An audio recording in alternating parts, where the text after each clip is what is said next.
Hello, hello. How you guys doing? Hope you guys are doing good today.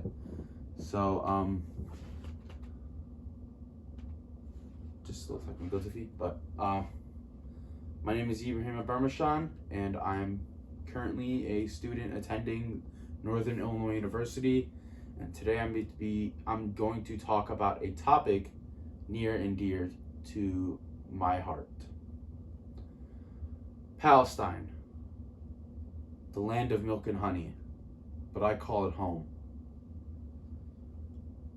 My family comes from a village just a couple miles north of the city of Hebron, which is known to be a big part of the conflict. As I would know, I could look out the glass windows of my grandparents' house and see the conflict with my own bare eyes.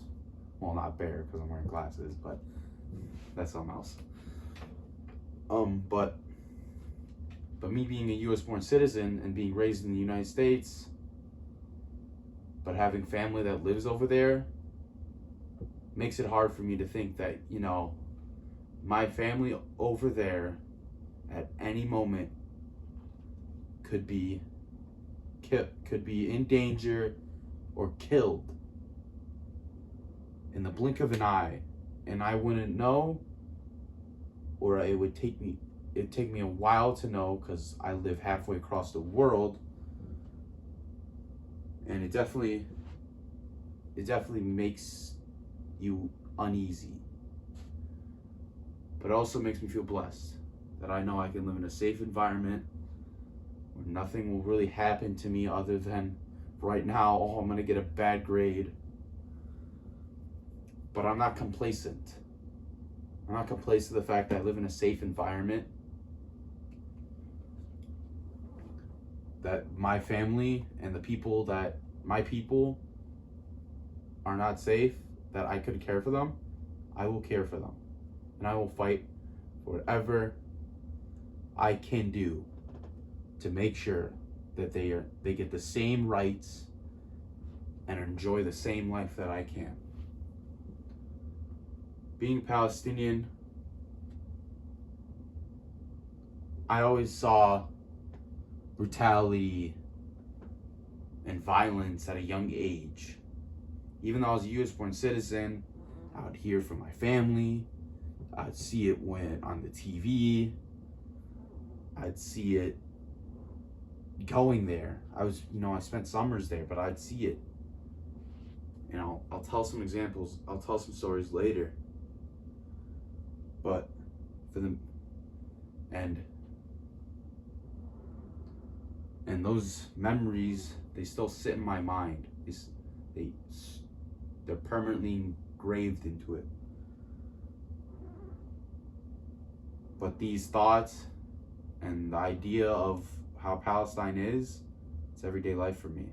And it's the same for Palestinians back there. But it's worse for them. The fact that they have to live through this. They have to live through this as their everyday life. Not a lot of you could imagine that. It makes me sometimes hard to imagine it. But I know I've seen it through my eyes how they can live. But a lot of them dream for freedom. Many of us dream for cars, a nice house. Yeah, that's nice. But that's not what they want. That's not what my people want. Sure, they'd like a nice car. But the fact that their freedom is taken away from them, that's their dream. And right now, it's only seen as a dream in the foreseeable future. But it doesn't mean they're going to stop and wait until it comes to them. No. They're going to fight for it. They will fight for it. As Palestinians, one of our strongest qualities is hope and not being complacent. And I would know as a child right now, if something bad happened to my life, I knew there would be something greater that would happen down the line. And I always was hopeful for it. And I never really, I was never really like doubtful. I was never really a negative kid. And it was because of in my blood, the quality of hope was greater than negativity. But me being in the US, I did feel disconnected to homeland. But when I'd feel disconnected to homeland, I never really get to see it often. But when I did, man, it was something. Going in there, seeing the mountains, and in front of your eyes, there's thousands of olive trees and valleys. It's like looking at God's painting. Like God grabbed a brush and goes, I am going to make beauty. But the ironic thing is, what came with the beauty, there's ugliness. And the ugliness that fumes the skies with its indistinguishable smell is the occupation. I would say, no, I would know when I went there, especially in this time, 2017, there was a protest. Kids were protesting the Israeli army, as they normally do when you're in a occupied society. The young want to protest. They're fed up. And one of the things that protesters do is they throw rocks, which people might see that as dangerous, but compare that to when a man has a military tank in front of him. A rock is nothing. It's nothing. But that kid threw a rock.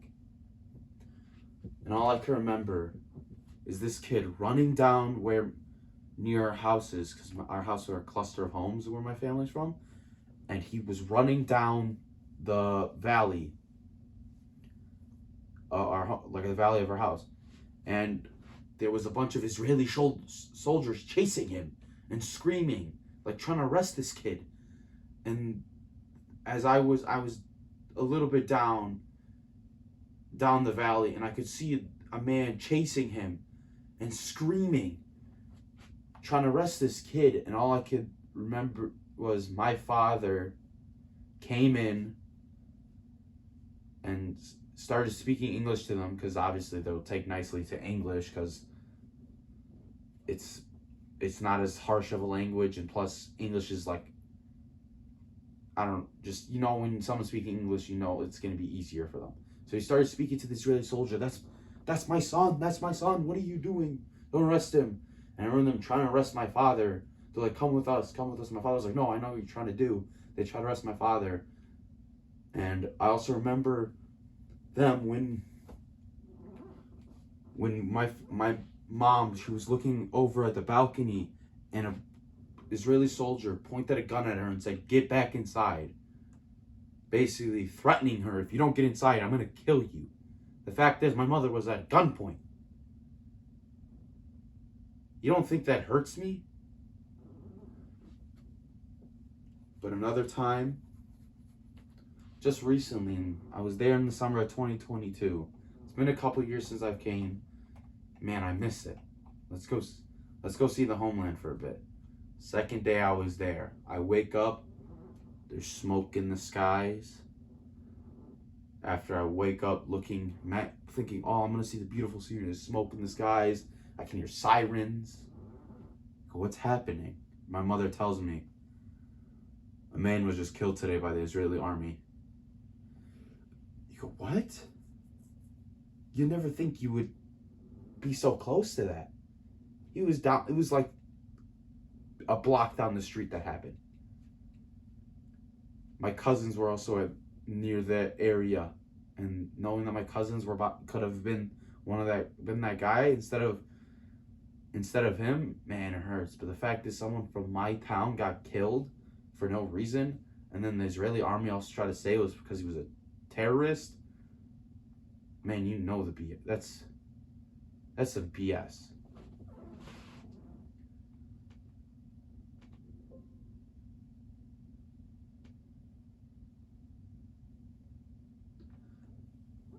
And then I would say another time that I've seen the occupation that's been affecting me was in 2017. A family member of mine. He was one of my cousins per se, and he was driving, and he was driving on, I would say, like the interstate, but it was basically an Israeli road that Israel occupies, that they put in the West Bank, and occupies on occupation on Israel, on Palestinian land, that there's settlements nearby that go to it. It's, you see the occupation when you're there. But he was driving, going to town to town. He was going to another town. He's actually going to Bethlehem, and because I think he had school there. And once you know it, he got in an accident with Israeli. I think it was like he hit the guy, accident, normal. Usually, if something happens, it's like you just call the police. You know how accidents work here. But over there, if you're a Palestinian, good luck. Hit the man. Israeli soldiers shot at him. Shot at the car. Luckily, he didn't die, but he got injured and was later arrested. He was put through military court. Military court has him in jail. I would say, I don't know the exact date, but it's 20 plus years for hitting a pedestrian.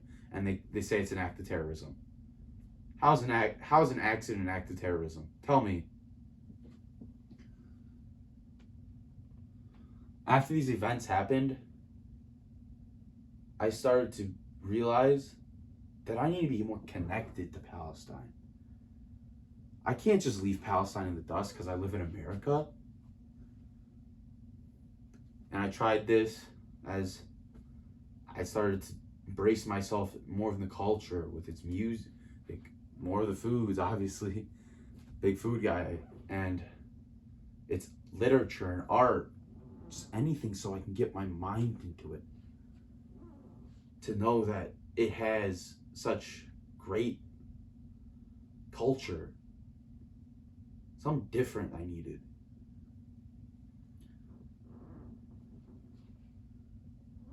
I stopped trying to disconnect myself from it. Not trying to disconnect me being a U.S. citizen, American born, to me being Palestinian blood. I didn't try to disconnect those two. Those two became one. But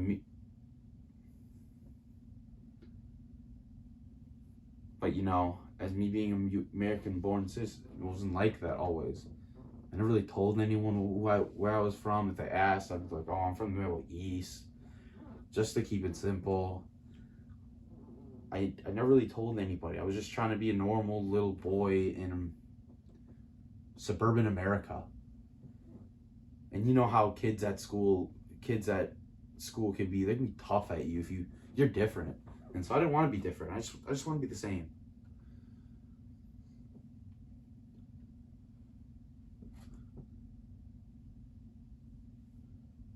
I just want to make friends, and friends I did make.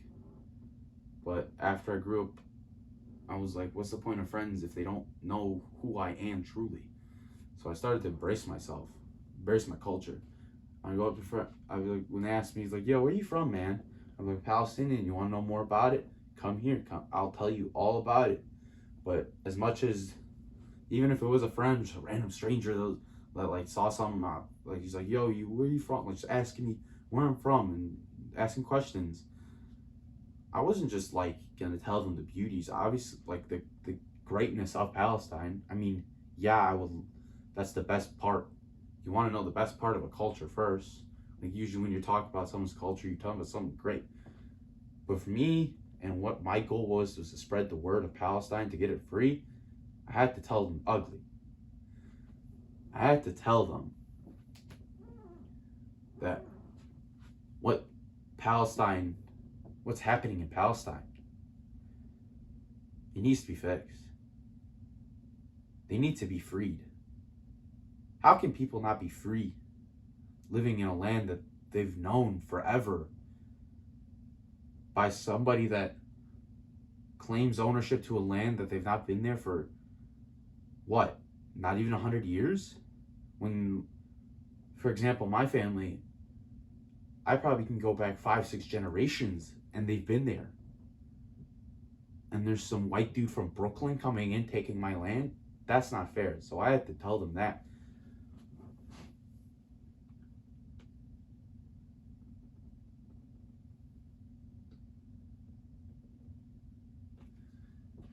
Being Palestinian American, I was blessed a lot.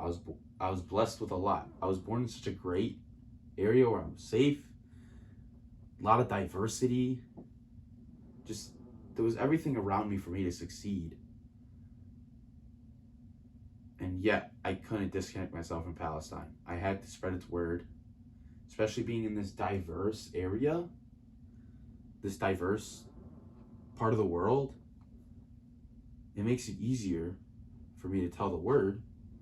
So once those people, the people I know about it, then they tell their people. And then those people tell more people. I think the word spreads. And it becomes, everybody starts to learn. And the greatest tool anyone can have is education. And so for the freedom of Palestine, everybody must be educated on Palestine so everybody can work towards a solution. Thank you and have a good day.